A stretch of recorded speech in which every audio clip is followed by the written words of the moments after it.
Hello students, मैं हूं मृदुल पांडे और आज हम आपके लिए लेकर आए हैं क्लास 10th का चैप्टर नंबर 1 जिसका नाम है केमिकल रिएक्शन एंड इक्वेशन। वैसे तो स्टूडेंट्स आपने इस चैप्टर को पहले भी पढ़ा होगा, लेकिन आज हम इसे कुछ नए अंदाज में पढ़ने की कोशिश करते हैं। तो चलिए चैप्टर को स्टार्ट करते हैं। सबसे पहले बात आती है फिजिकल चेंजेस की। ठीक है, तो फिजिकल चेंजेस सर क्या होते हैं? वैसे भी आपको पता होगा, जैसा कि आपकी स्क्रीन पे दिख रहा है, physical changes do not involve any chemical reaction. यानी कि फिजिकल चेंजेस सर वो होते हैं जिसमें कोई भी केमिकल रिएक्शन इन्वॉल्व नहीं होती है। Example, melting of ice. Ice का मेल्ट होना क्या हो रहा है? कोई भी केमिकल रिएक्शन इन्वॉल्व नहीं है। सिर्फ आइस क्या होती है भाई? सॉलिड होती है, तो सॉलिड से लिक्विड फॉर्म, यानी कि उसकी स्टेट में सिर्फ चेंज हो रहा है और उसमें कोई भी केमिकल इक्वेशन इन्वॉल्व नहीं है। दूसरा, boiling of water. Boiling of water में भी आपका कोई केमिकल इक्वेशन नहीं इन्वॉल्व है। चॉपिंग ऑफ फ्रूट्स, हम क्या कर रहे हैं? भाजी काट रहे हैं, तो भाजी काटने में भी कोई भी केमिकल इक्वेशन इन्वॉल्व नहीं है। उसमें सिर्फ हम क्या करते हैं भाई, उसके शेप में चेंज कर देते हैं। ठीक है, रिएक्शन तो नहीं हो रहा कुछ भी।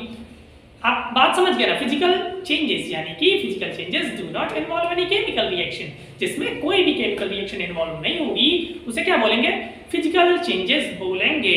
ठीक है, आगे बात आती है chemical changes. Sir chemical changes क्या होते हैं? तो chemical changes do involve chemical reaction, यानी कि केमिकल चेंजेस वो होंगे जिनमें केमिकल रिएक्शन इन्वॉल्व होगा। ठीक है, एग्जांपल जैसे फोटोसिंथेसिस। फोटोसिंथेसिस में क्या होता है? एक प्रोसेस होता है जिसमें प्लांट्स क्या करते हैं? अपने लिए फूड बनाते हैं। होता क्या है? नॉर्मली प्लांट्स क्या करते हैं? सन से लाइट लेते हैं, एनवायरनमेंट से कार्बन डाइऑक्साइड एंड क्या करते हैं? वाटर ले लेते हैं मिट्टी से और रिएक्ट करके क्या फॉर्म करवाते हैं? Oxygen and sugar. तो ये भी किस तरह का चेंज हुआ? ये भी चेंज हुआ केमिकल चेंजेस। आगे देखते हैं और केमिकल चेंजेस में सर क्या क्या होता है? तो भैया फर्मेंटेशन ऑफ ग्रेप्स। फर्मेंटेशन का नाम सुन के तो दिमाग में कुछ घूमा होगा, है ना? चलिए देखते हैं फर्मेंटेशन ऑफ ग्रेप्स। भैया फर्मेंटेशन क्या होता है? ये एक तरह का प्रोसेस होता है जिसमें शुगर से अल्कोहल या फिर कार्ब से अल्कोहल मेल्ट किया जाता है, बनाया जाता है। ठीक है, तो फर्मेंटेशन ऑफ ग्रेप्स हो गया। Burning of paper. Burning of paper में क्या होता है भैया? जब आप किसी भी चीज को बर्न करोगे तो वो क्या करती है? O2 से रिएक्ट करती है। तो बर्निंग ऑफ पेपर में भी केमिकल रिएक्शन इन्वॉल्व है। ठीक है, और देखते हैं क्या क्या होता है। और डाइजेशन ऑफ फूड। भैया जो आप खाना खाते हैं, खाना आप किस फॉर्म में खाते हैं? खाना खाते हैं, उसको ऑक्सीजन क्या करता है? ब्रेक करता है। क्या है? C6H12O6 जो आप ग्लूकोज लेते हैं वो टूटता है, तो टूट से क्या निकलता है? एनर्जी फॉर्म होती है। तो डाइजेशन ऑफ फूड में भी आपका केमिकल रिएक्शन इन्वॉल्व है। Ripening of fruits. भैया देखो देखो, केला देखो हरा था, अभी क्या हो रहा है? पीला हो जा रहा है। ठीक है, तो रिपनिंग ऑफ फूड मतलब फ्रूट्स के पकने में भी बिल्कुल केमिकल रिएक्शन इन्वॉल्व है। आगे देखते हैं क्या होता है। सर क्या मिला? What is the chemical reaction? अब बात करते हैं कि केमिकल रिएक्शन क्या होता है। अब हम पूरी तरह से अपने टॉपिक पे आ चुके हैं। तो what is the chemical reaction? Sir the process of interaction of chemicals to form new chemicals, यानी कि केमिकल्स का आपस में इंटरेक्ट करके नए केमिकल्स फॉर्म करना क्या होता है? केमिकल रिएक्शन होता है। नॉर्मली इसमें क्या होता है? देखो हाइड्रोजन के दो पार्टिकल्स जो हैं वो आपस में रिएक्ट करके क्या फॉर्म करवा रहे हैं? वाटर फॉर्म करवा रहे हैं। हाइड्रोजन एंड ऑक्सीजन आपस में रिएक्ट करके क्या फॉर्म करता है? वाटर फॉर्म करता है। तो कोई भी बात समझ गया ना? यानी कि दो केमिकल्स आपस में इंटरेक्ट करके जब कोई नया केमिकल बनाएंगे तो उस प्रोसेस को क्या कहेंगे? Chemical reaction. ओके, आगे देखते हैं। आगे ओ सर अगर केमिकल रिएक्शन वो है तो केमिकल इक्वेशन क्या है? तो केमिकल इक्वेशन नॉर्मली बोल सकते हैं the mathematically representation of chemical reaction is a chemical equation. यानी कि किसी भी केमिकल रिएक्शन को मैथमेटिकली लिखना, जैसे या फिर बोलो symbolic representation of chemical reaction that involve the use of formula and symbols. जैसे जैसे पहले देखो ऊपर मैंने लाइन लिखी हुई है कि hydrogen react with oxygen to form water, यानी कि जब हाइड्रोजन जो होता है ऑक्सीजन से रिएक्ट करके वाटर बनाता है। और उसी के नीचे मैंने एक इक्वेशन लिखी हुई है H2 + O2 gives H2O। यानी कि अगर मैं पहली बात देखो, एडवांटेज क्या हुआ इक्वेशन लिखने का? पहली बात तो जो मैंने इंग्लिश में लिखा है उसमें आपको उसके फॉर्मूले नहीं पता, लेकिन हम जब उसी को इक्वेशन के फॉर्म में लिख देते हैं तो आपको फॉर्मूले पता चल जाते हैं, नंबर ऑफ एटम्स पता चल जाते हैं। तो सबसे बड़ा एडवांटेज तो है हमें लिखना कम पड़ेगा और हमारे लिए डिटेल्स भी ज़्यादा मिलेंगी। तो sir what is a chemical reaction? तो आप नॉर्मली बोल सकते हैं द मैथमेटिकली या symbolic representation of a chemical reaction is chemical equation. That's clear. आगे देखते हो sir types of chemical reaction, यानी कि केमिकल रिएक्शन कितने टाइप्स का होता है? तो भैया नॉर्मली तो होता तो बहुत टाइप का है, लेकिन आपके कोर्स के अकॉर्डिंग सिर्फ 4 टाइप्स के होते हैं। Combination reaction, decomposition reaction, displacement reaction and double displacement reaction. तो हम क्या करते हैं, वन बाय वन सबकी स्टडी करते हैं। तो सबसे पहला कॉम्बिनेशन रिएक्शन। तो भैया कॉम्बिनेशन रिएक्शन क्या होती है? कॉम्बिनेशन को जरा थोड़ा सा एग्जांपल लेके समझते हैं। भैया जरा स्लाइड लगाइए। ओ पहले से ही स्लाइड लगा दी, लेकिन बहुत काले हैं, अच्छे नहीं लग रहे। दूसरी लगाइए।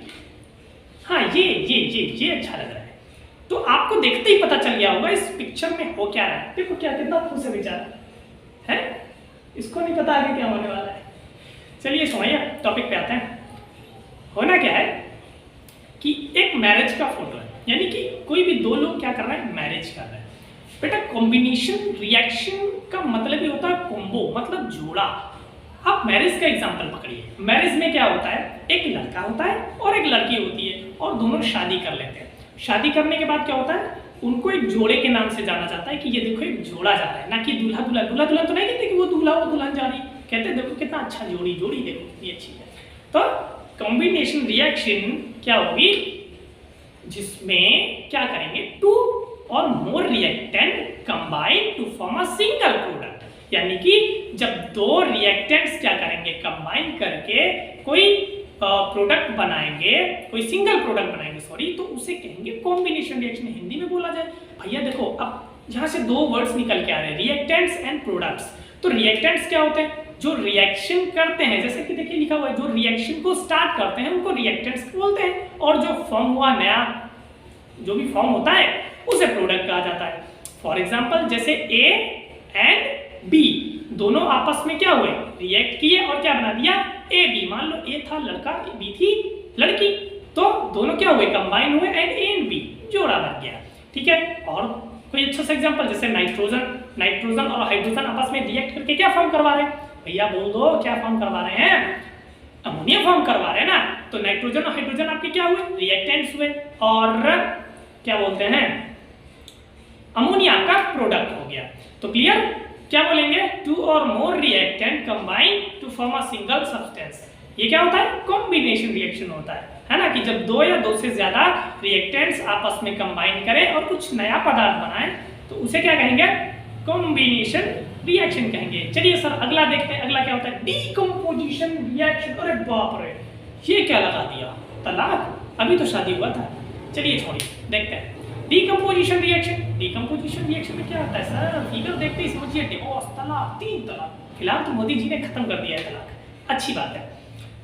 तो डीकंपोजिशन रिएक्शन में स्टूडेंट्स क्या होता है, मेनली जैसे देखो कॉम्बिनेशन में मैंने मैरिज का एग्जांपल लिया था। मैरिज में क्या हो रहा था, कोई 2 रिएक्टेंट्स, यानी कि 2, मैरिज में क्या होता है भाई, लड़का लड़की अलग अलग होते हैं, मैरिज होने के बाद वो साथ रहते हैं। लेकिन जस्ट इसी का ऑपोजिट डिवोर्स में क्या होता है, साथ में जो जोड़ा रहता है, जो भी लड़के लड़की रहते हैं, वो आपस में डिवोर्स करके अलग अलग चले जाते हैं कि तुम भैया अपने घर जाओ और हम जाएंगे अपने घर। तो बिल्कुल इसी कॉन्सेप्ट पे डीकंपोजिशन रिएक्शन क्या होती है, अ सिंगल रिएक्टेंट, क्या, a single reactant decompose to form 2 और मोर प्रोडक्ट्स। यानी कि एक सिंगल रिएक्टेंट क्या करता है, 2 या 2 से अधिक प्रोडक्ट्स में टूटता है। फॉर एग्जांपल देखो पिछली बार सीबीएसई की बोर्ड एग्जाम में कुछ आया भी था कि जो सिल्वर क्लोराइड, क्या है, AgCl है ना, सिल्वर क्लोराइड, ये क्या कर रहा है, सनलाइट की प्रेजेंस में, in the presence of sunlight क्या करता है, रिएक्ट करता है, सिल्वर और क्लोरीन में अलग अलग हो जाता है। यानी कि रिएक्शन से पहले सिल्वर क्लोराइड क्या था, एक ही था, एक ही जगह जुड़ा हुआ था, लेकिन रिएक्शन के बाद दोनों अलग अलग हो गए। तो बस यही होता है डीकंपोजिशन। डीकंपोजिशन का मतलब ही होता है टूटना।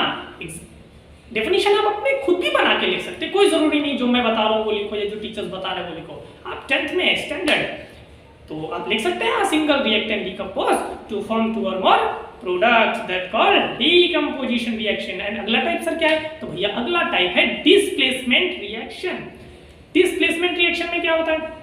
तो भैया a more reactive element displace other less reactive element for its compound. यानी कि ज्यादा रिएक्टिव एलिमेंट क्या होता है, कम रिएक्टिव एलिमेंट को डिस्प्लेस कर देता है और उसकी जगह पे बैठ जाता है, वो होती है डिस्प्लेसमेंट रिएक्शन। जैसे देखो ए है ना, ए ने देखो बी और सी, ऐसा समझो बी और सी है ना, ए आपका अलग है तो ए ने बी को डिस्प्लेस कर दिया और किसके साथ हो गया? सी के साथ बैठ गया। और बी फॉर एग्जांपल ऐसा समझ सकते हो कि बी सी की शादी हो चुकी थी, लेकिन सी जो था ना वो प्यार करता था किससे? ए वाले से। तो शादी के बाद ए वाले ने क्या किया? बी वाला बेचारा गरीब था, उसको लात मारी, भगाया और सी के साथ निकल लिया। समझ रहे हो ना मेरी बात? हाँ समझ जाना। अच्छा भगाने का प्रोसेस ऐसा समझो, जो अमीर आदमी होगा वो गरीब वाले को भगा सकता है? भाई गरीब वाला अमीर आदमी को कैसे भगाएगा? अगर भगा भी देगा तो मार डाला जाएगा ना, बाद में पकड़ लेगा अमीर वाला। तो फॉर एग्जाम्पल पकड़ते हैं, जैसे जिंक है Zn प्लस CuSO4 यानी कि कॉपर सल्फेट। तो Zn ने क्या किया? कॉपर को डिस्प्लेस कर दिया और उसकी जगह क्या बनाया? ZnSO4 जिंक सल्फेट, और कॉपर बेचारा अकेला रह गया। ठीक है, तो a more reactive element displace less reactive element for its compound, that process called displacement reaction. तो सर अगला कौन सा टाइप होता है? अगला होता है बच्चों double displacement reaction. Double displacement क्या होता है बेटा? Mutually exchange of ion take place, यानी कि इसमें दोनों आयन्स क्या करते हैं, दोनों रिएक्टेंट्स क्या करते हैं? म्यूचुअली एक्सचेंज करते हैं। जैसे आपके सामने क्या दिख रहा है? A B plus C D. तो यहाँ पे बी ने क्या किया? ए ने भी अपना एक मॉलिक्यूल डी के पास भेज दिया और डी ने भी सी के पास भेज दिया। तो क्या बन गया? ए डी के साथ जाके चिपक गया और बी सी के साथ जाके चिपक गया। एग्जांपल देखते हैं, जैसे NaOH सोडियम हाइड्रोक्साइड किससे? हाइड्रोक्लोरिक एसिड HCl से रिएक्ट कर रहा है। तो सोडियम ने क्या किया? HCl वाले हाइड्रोजन को हटा दिया, वहां से क्या कर दिया? NaCl सोडियम क्लोराइड बना दिया और वाटर आपका अलग हो गया। बात समझ गए? तो mutual exchange of ions take place. ये प्रोसेस क्या है आपका? डबल डिस्प्लेसमेंट रिएक्शन है। चलिए अब अगर आपको वीडियो हमारी अच्छी लगी हो तो लाइक शेयर और सब्सक्राइब करिए, और आगे के टॉपिक्स हम लोग नेक्स्ट वीडियो में पढ़ेंगे। Thank you.